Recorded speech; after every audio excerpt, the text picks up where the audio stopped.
자, 여러분 오늘은 12주차 첫 번째 시간입니다. 그래서 지난 시간에 우리가 해외 시장 진출 전략 중에 해외 직접 투자를 얘기했고 그 직접 투자의 형태 중에 단독 투자와 합작 투자에 대해서 이야기했습니다.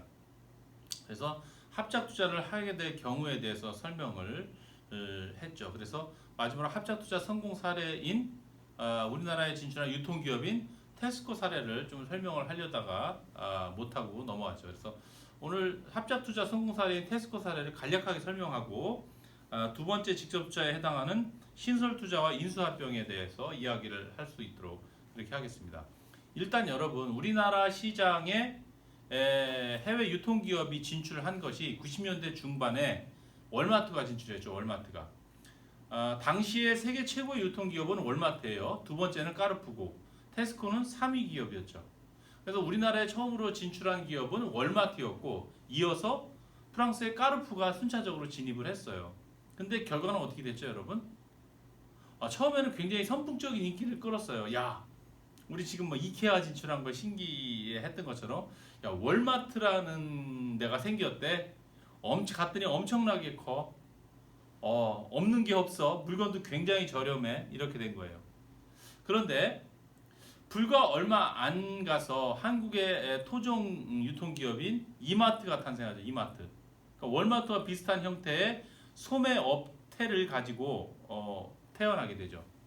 그러니까 처음에는 월마트가 선전을 하는데 나중에 보니까 차츰차츰 우리 이마트 쪽으로 소비자들이 많이 쏠리게 돼요. 나중에 보니까는 월마트하고 이마트의 차이를 보니까 월마트는 가면 안에 내부 인테리어도 엉망이죠. 그죠? 원가를 싸게 하려고 매장에 대한 투자를 안 하죠. 조명도 어둠침침하죠. 전기료를 아끼려고. 그랬는데 그것만 있었으면 모르겠어요. 한국의 소비자들이 계속 월마트를 찾았을지도 모르는데 그와 비슷한 업종인 이마트가 생기면서 한국 소비자들에게 더 어필을 했다는 거예요. 이마트는 가보니까 뭐 형광등도 환하고 매장도 환하고 쇼핑하기에도 더 편리하고 그런 거죠. 또 갔더니 지하에 갔더니 푸드코트도 있고 한국 사람이 좋아하는 그 분식류 같은 거 떡티순이라고 하죠. 떡티순도 있고 그러니까 어때요? 한국 소비자들이 차츰차츰 이마트 쪽으로 많이 전환이 돼요.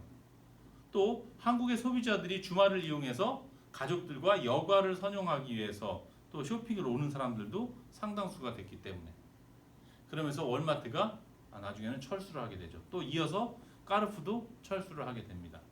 그러니까 글로벌 유통기업이 한국 시장 진출에 실패하게 되는 경우죠. 단독으로 투자했다가. 그렇죠? 결국은 월마트와 까르푸의 한국 시장의 철수는 뭘까요, 여러분? 한국의 사회 문화적 환경에 대한 이해가 부족했기 때문에 그래요.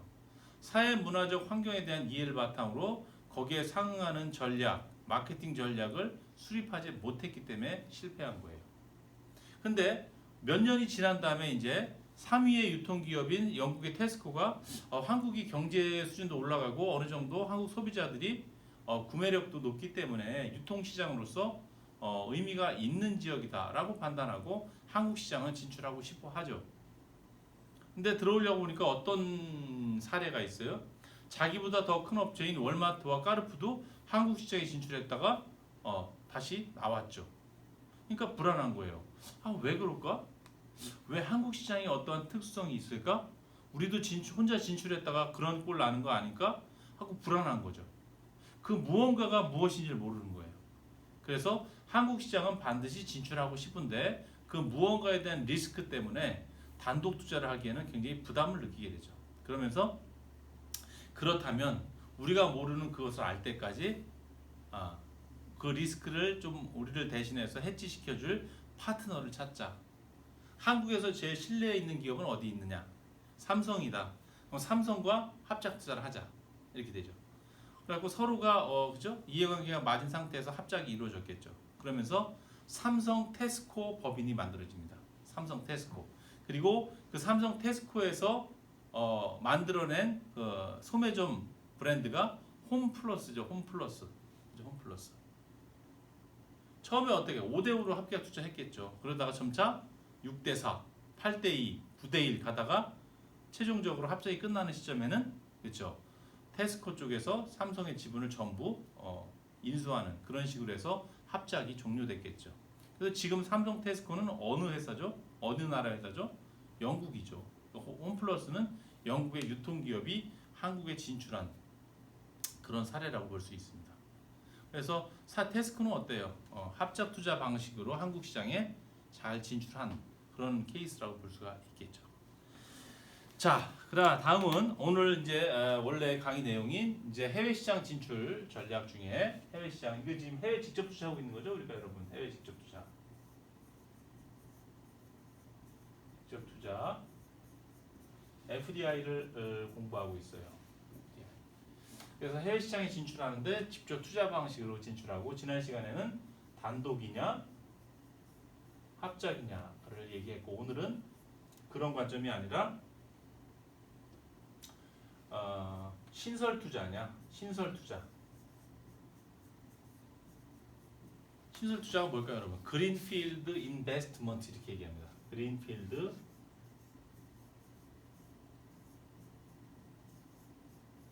인베스트먼트. 그린필드. 아무것도 없는 곳에서 새로이 신설해서 부동산도 매입하고 사업도 짓고 공장도 짓고 브랜드도 만들고 직원도 채용하고 마케팅도 하고 이렇게 해서 아무것도 없는 그렇죠? 맨 바닥에서 기업을 새로 만드는 투자 신설 투자라고 합니다. 이 신설 투자 방식이 있고 또 인수 합병 방식 인수 합병 얘기 많이 들어보셨죠? 인수 합병 보통 우리가 M&A 이렇게 얘기하죠. M이 뭐죠? M이 머저, 그죠? 머저. 얘는 acquisition.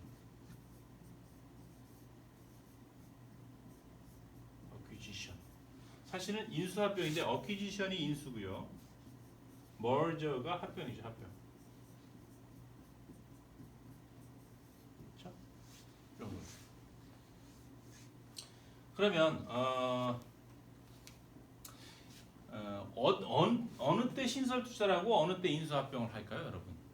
우리가 가만히 보면 신설 투자는 처음부터 내가 맨 땅에서 시작해서 기업을 만드는 식의 투자고 얘는 뭘까요? 이미 존재하고 있는 기업을 사는 거죠. 기업을 구매하는 거예요. 인수 합병하는 거죠.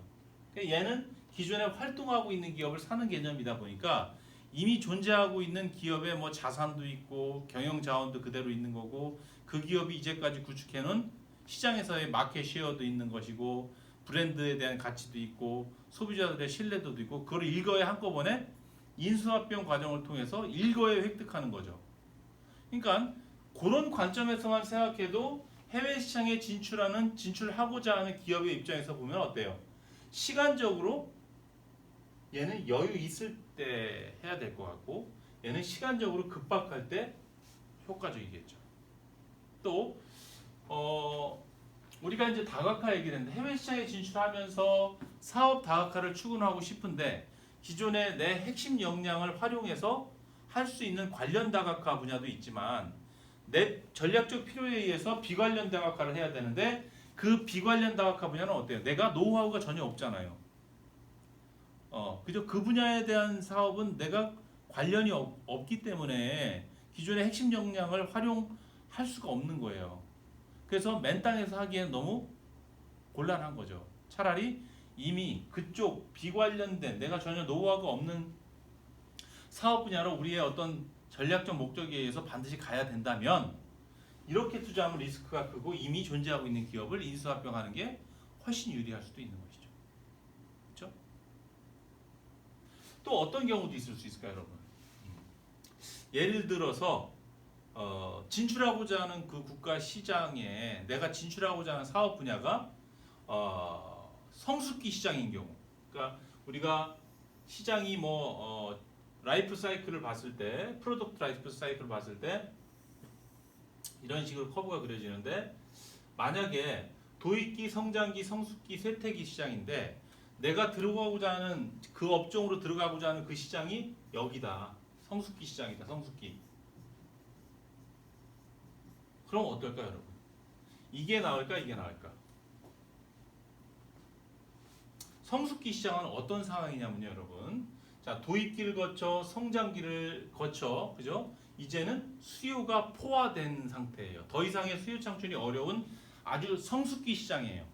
제품도 그죠? 피드백을 받을 만큼 받아서 이제는 더 이상 해당 제품군에서 더 이상 차별화된 요소가 나올 확률이 적은 곳. 그리고 주로 경쟁이라는 것이 과점적인 시장을 형성하면서 그죠? 소수의 기업들이 그죠? 비용으로 경쟁하는 그런 확률이 많은 시장이죠. 그러니까 이런 시장에 진출할 때 이렇게 진출하면 어떻게 돼요, 여러분? 가뜩이나 그죠? 공급이 많고 수요가 포화된 상태에서 가격 경쟁으로 치닫게 되는데 내가 신설 투자를 하면은 그걸 더 가중시키는 거죠. 공급자가 늘어나니까. 그럴 바에는 차라리 이 중에서 지금 현재 요 시장에서 공급을 담당하고 있는 하나의 기업을 인수하는 것이 시장의 성숙기 시장에 더 악화를 막을 수 있는 그런 방법이 될 수 있겠죠.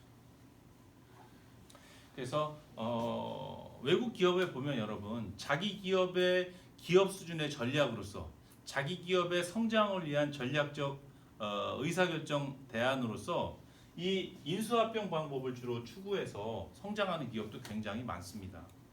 근데 인수합병은 철저히 전략적으로 준비되어 있지 않으면 여러분 실패할 확률이 굉장히 높고 실패했을 때는 해당 기업에게 굉장한 피해를 주게 됩니다. 왜냐하면 어마어마하게 많은 돈이 투자되어야 되기 때문에. 예를 들어서 대표적으로 M&A 방식으로 기업을 성장을 이렇게 이끄는 전략을 쓰는 기업 중에 가장 대표적인 기업이 스웨덴의 일렉트로룩스라는 전자회사가 있어요. 가전제품 회사. 아마 여러분들도 일렉트로룩스 제품을 아마 많이 봤을 거예요. 일렉트로룩스 청소기 되게 유명하죠, 여러분. 일렉트로룩스는 스웨덴 기업인데, 그죠? 인수합병을 200회 이상 성공시킴으로 인해서 세계적인 기업으로 성장을 했어요. 그러니까 자사의 성장과 발전을 위한 기업 수준의 전략으로 그 기업은 인수합병 전략을 택한 거죠. 그렇죠? 그런데 인수합병은 이제 여러분 두 가지 요건이 충족되어야지만 성공하는 거예요. 첫 번째는 인수합병은 첫 번째는 협상. 무슨 협상? 인수가격 협상을 잘 마무리 져야 돼요.